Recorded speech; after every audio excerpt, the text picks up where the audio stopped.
History of Roman umpire کے پہلے حصے میں ہم نے روم کی پیدائش، اس کے پہلے بادشاہ رومولوس اور رومی مملکت کے عروج و زوال کی کہانی دیکھی۔ ہم نے جانا کہ کیسے لوشیس ٹارکونیس سپربس کے ظلم و ستم سے تنگ آ کر عوام نے بغاوت کر دی اور رومی بادشاہت کا خاتمہ ہو گیا۔ ہسٹری آف رومن امپائر کے پارٹ 2 میں ہم دیکھیں گے کہ جمہوریہ روم کا طرز حکومت کیا تھا اور اس نے کیسے اپنی طاقت کو بڑھایا اور آخر 500 سال تک قائم رہنے والی عظیم رومن ریپبلک کیسے زوال پذیر ہو گئی۔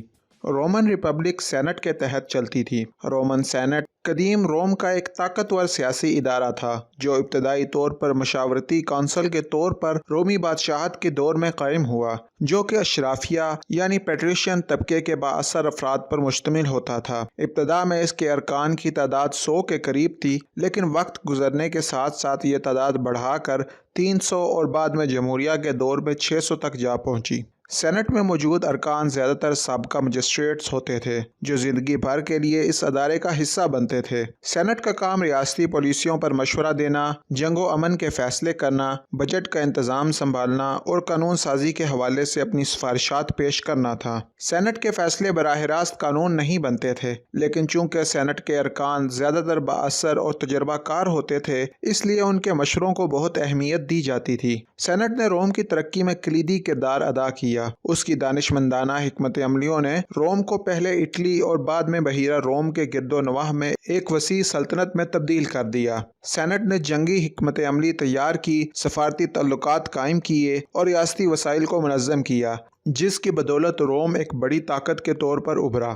رومن جمہوریہ کی بنیاد 509 قبل مسیح میں رکھی گئی، جب آخری بادشاہ لوشیس ٹارکونیس سپربس کو تخت سے ہٹایا گیا۔ اس کے بعد روم میں بادشاہت کے بجائے ایک مخلوط حکومت قائم کی گئی، جس میں کونسل، سینٹ اور عوامی اسمبلیاں شامل تھیں۔ کونسل 2 افراد پر مشتمل ایک اعلیٰ حکومتی عہدہ ہوتا تھا جو 1 سال کی مدت کے لیے منتخب ہوتے تھے اور فوجی اور ریاستی امور کی سربراہی کرتے تھے۔ جمہوریہ کے دور میں روم نے کئی بڑی جنگیں لڑیں۔ سب سے اہم اس میں سامنی جنگیں جو کہ 343 قبل مسیح سے 290 قبل مسیح تک جاری رہی، جن میں روم نے وسطی اٹلی پر اپنی حکمرانی مضبوط کی۔ اس کے بعد پیونک وارز کا آغاز ہوا جو 264 قبل مسیح سے 146 قبل مسیح تک جاری رہی۔ پہلی پیونک جنگ میں روم نے کارتھیجین امپائر کو شکست دی اور سسلی پر قبضہ کر لیا، جس سے کارتھیجین امپائر کو بہت زیادہ معاشی نقصان ہوا۔ کارتھیجین نے اس نقصان کی تلافی کرنے کے لیے ہسپانیہ میں اپنی سلطنت کو وسعت دی، جہاں مشہور جنرل ہینیبل کے والد ہیملکر بارکا نے ایک مضبوط فوج تیار کی۔ ہیملکر کی موت کے بعد ہینیبل نے فوج کی کمان سنبھالی اور ہسپانیہ کے شہر ساگنٹم پر حملہ کر دیا، جو رومیوں کا اتحادی تھا۔ روم نے اسے کارتھیجین امپائر کی طرف سے کھلم کھلا جنگ کا اعلان سمجھا اور یوں دوسری پیونک جنگ کا آغاز ہوا۔ ہینیبل ایک عظیم فوجی حکمت کار تھا۔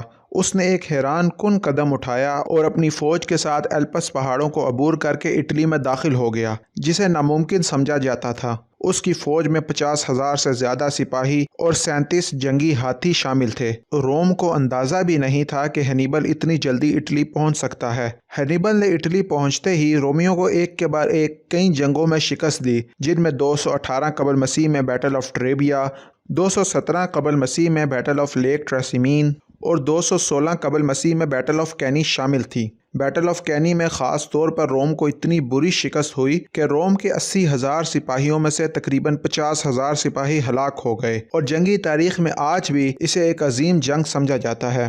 رومیوں کو مسلسل شکست کے بعد سمجھ میں آ گیا کہ وہ ہینیبل کا سامنا کھلے میدان میں نہیں کر سکتے، چنانچہ انہوں نے فیبین اسٹریٹجی اپنائی، جس کے تحت وہ ہینیبل کے ساتھ براہ راست جنگ لڑنے کی بجائے اس کی سپلائی لائنز کو کاٹنے اور اسے تھکانے لگ گئے۔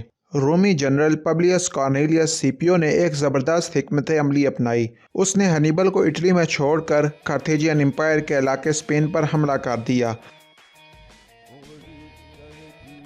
وہاں اس نے ہینیبل کے بھائی ہسٹروبل بارکا کو شکست دی۔ اس کے بعد سیپیو نے 204 قبل مسیح میں براہ راست کارتھیجین امپائر پر حملہ کر دیا، جس سے کارتھیجین امپائر کو ہینیبل کو واپس بلانا پڑا۔ جب ہینیبل واپس کارتھیجین امپائر آیا تو سیپیو نے 202 قبل مسیح میں زاما کے مقام پر اس کا سامنا کیا۔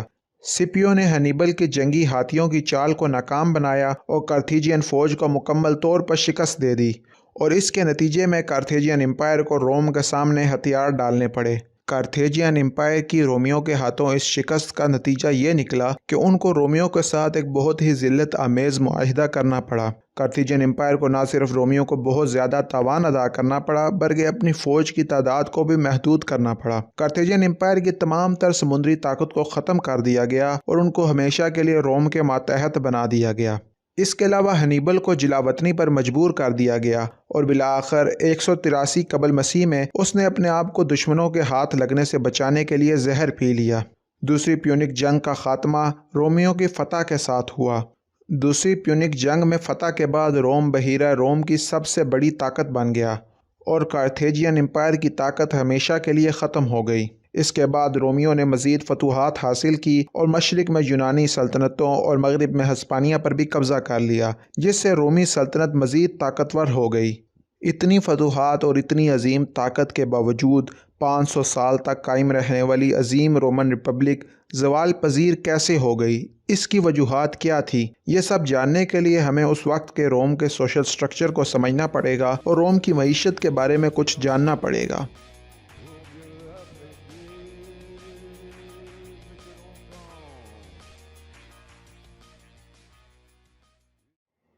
رومی سوشل سٹرکچر اور معیشت کو سمجھنے کے لیے ہمیں اسے رومی بادشاہت کے دور سے دیکھنا ہوگا۔ رومی بادشاہت کے زمانے میں سماجی ڈھانچہ سخت طبقاتی نظام پر مبنی تھا۔ سب سے اونچے طبقے میں اشرافیہ تھے جو کہ زمیندار خاندانوں پر مشتمل تھے اور پیٹریشینز کہلاتے تھے۔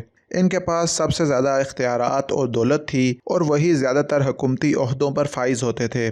دوسری طرف عام شہری یعنی پلیبینز تھے جن میں تاجر، کسان اور مزدور شامل تھے۔ ان کے پاس بہت کم حقوق تھے اور وہ زیادہ تر اشرافیہ کے ماتحت زندگی گزارتے تھے۔ غلاموں کا بھی ایک طبقہ روم میں موجود تھا جو یا تو جنگوں میں گرفتار ہوتے تھے یا قرض نہ چکانے کی صورت میں غلام بنا لیے جاتے تھے۔ اشرافیہ کو بہت سی خصوصی مراعات حاصل تھیں۔ انہیں حکومت کے اہم عہدے ملتے تھے، مذہبی تقاریب میں خصوصی حیثیت دی جاتی تھی اور اہم فیصلوں میں اثر و رسوخ رکھتے تھے۔ ان کے بڑے بڑے محل نما گھر ہوتے تھے جن میں کئی کمرے، اندرونی صحن اور باغات شامل ہوتے تھے۔ دوسری طرف عام شہری چھوٹے تنگ گھروں میں رہتے تھے جو زیادہ تر ایک ہی کمرے پر مشتمل ہوتے تھے۔ اشرافیہ عمدہ کھانے کھاتے تھے جن میں گوشت، زیتون کا تیل، شہد اور شراب شامل ہوتی تھی، جبکہ عام شہری زیادہ تر اناج، دالیں اور سادہ سبزیوں پر زندگی گزارتے تھے۔ جمہوریہ کے قیام کے بعد عام شہریوں کو کچھ حقوق ضرور ملے لیکن عملی طور پر اشرافیہ کا ہی تسلط رہا اور زیادہ تر تبدیلیاں محض رسمی اور دکھاوے کے لیے تھیں۔ رومی بادشاہت کے دور میں معیشت زیادہ تر زراعت پر منحصر تھی۔ گندم، زیتون اور انگور کی کاشت بڑے پیمانے پر کی جاتی تھی جو کہ داخلی کھپت کے علاوہ دوسرے علاقوں کو برآمد بھی کی جاتی تھی۔ مال مویشی بھی ایک اہم ذریعہ آمدن تھے۔ اس کے علاوہ رومی تجارت میں بھی شامل تھے، خاص طور پر ایٹرسکنز اور یونانیوں کے ساتھ لین دین ہوتا تھا۔ روم کی کل دولت کا زیادہ تر حصہ بادشاہ اور اشرافیہ کے پاس ہوتا تھا جبکہ عام لوگ محدود وسائل میں زندگی گزارتے تھے۔ بادشاہت کے دوران روم کی معیشت نسبتاً محدود تھی اور اس کی اقتصادی پیداوار زیادہ تر اطالیہ تک ہی محدود رہی۔ جب جمہوریہ روم قائم کی گئی تو رومی معیشت نے ایک بڑی تبدیلی دیکھی۔ تجارت میں اضافہ ہوا اور روم نے مختلف ممالک کے ساتھ معاشی تعلقات استوار کیے۔ روم کا سکہ متعارف کروایا گیا جو کہ بین الاقوامی تجارت میں استعمال ہوتا تھا۔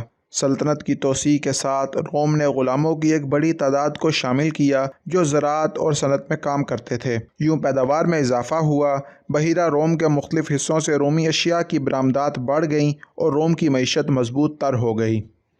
جمہوریہ کے اختتام تک رومی معیشت کئی گنا بڑھ چکی تھی اور روم دنیا کی سب سے بڑی اقتصادی طاقتوں میں شامل ہو چکا تھا۔ رومی بادشاہت کے ابتدائی دنوں میں روم ایک چھوٹا سا شہر تھا جو لیٹنز، ایٹرسکنز اور سیمنائڈ جیسے طاقتور قبائل سے گھرا ہوا تھا۔ اس وقت روم کی سرحدیں صرف وسطی اطالیہ تک ہی محدود تھیں، لیکن جب جمہوریہ روم قائم کی گئی تو روم نے اپنے تمام تر دشمنوں کو شکست دی اور آخر کار روم نے پوری اطالیہ پر قبضہ جما لیا۔ اس دوران رومی فوج ایک بڑی طاقت میں تبدیل ہو گئی۔ بادشاہت کے دور میں رومی فوج ایک چھوٹا نیم پیشہ ور گروہ تھا جس میں زیادہ تر مقامی کسان اور شہری شامل ہوتے تھے۔ ان کے ہتھیار بھی بنیادی ہوتے تھے جیسے کہ تلوار، نیزے اور ڈھالیں وغیرہ۔ لیکن جمہوریہ کے دور میں رومی فوج جدید ترین جنگی تکنیکوں سے لیس ہو گئی۔ فوجی دستے متعارف کروائے گئے جو کہ 5000 فوجیوں پر مشتمل ہوتے تھے۔ ہر دستہ مزید دستوں اور جماعتوں میں تقسیم ہوتا تھا، جس نے روم کو بہترین تنظیم والی فوج فراہم کی۔ رومی فوج نے صرف اطالیہ پر قبضہ نہیں کیا بلکہ کارتھیجین امپائر کو بھی شکست دی، جس کی کہانی ہم آپ کو پہلے دکھا چکے ہیں۔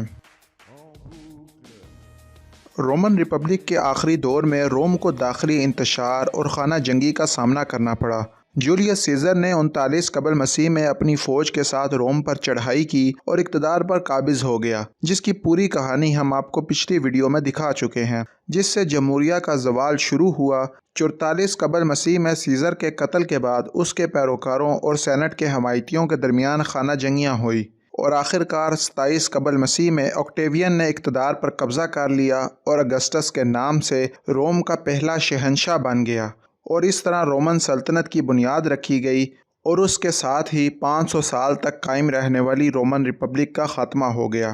رومن ریپبلک کا اختتام بنیادی طور پر سیاسی انتشار، کرپشن، طبقاتی اختلافات، فوجی آمریت اور مسلسل خانہ جنگیوں کی وجہ سے ہوا۔ اس کے علاوہ اشرافیہ امیر سے امیر تر ہوتے گئے اور غریب عوام غربت کی چکی کے تلے پستے چلے گئے۔ جیسے جیسے جنرلز اور سیاستدان زیادہ طاقتور ہوتے گئے، جمہوری روایات کمزور پڑتی گئیں اور بالآخر روم بادشاہت کے ایک نئے دور میں داخل ہو گیا۔ روم کا یہ نیا دور کیسا تھا، یہ اور بھی بہت کچھ ہم جانیں گے ہسٹری آف رومن امپائر کے پارٹ 3 میں۔